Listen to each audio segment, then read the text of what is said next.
18. februarja so v Domu kulture Kamnik podelili priznanja tistim Kamničanom, ki so se na športnem področju v preteklem letu posebno izkazali.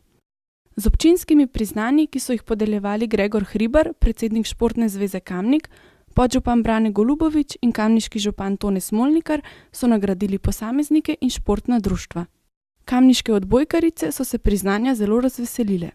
Lepo je dobiti priznanje za uvrstitev sicer v prvo ligo, to za kamniško odbojko, predvsem ženske, pomeni zelo velik uspeh.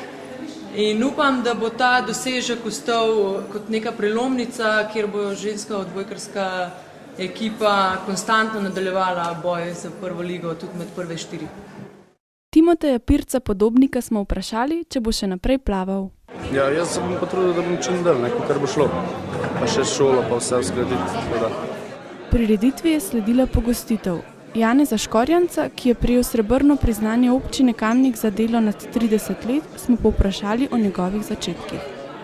Ja, začetki so bili pa take, kakor je bil takrat, vse je bilo odvisno od tistega časa. Opreme praktično ni bilo,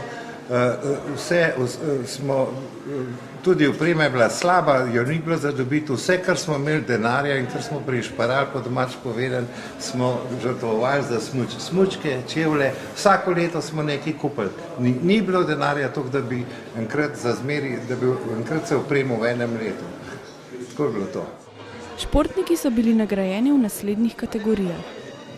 Dečki, deklice posamezno, mladinci in mladinke posamezno, člani, članice posamezno, dečki, deklice ekipno, mladinci in mladinke ekipno, člani, članice ekipno. Srebrno priznanje občine Kamnik za delo v športu za delo nad 30 let je prejel Janez Škorjanc.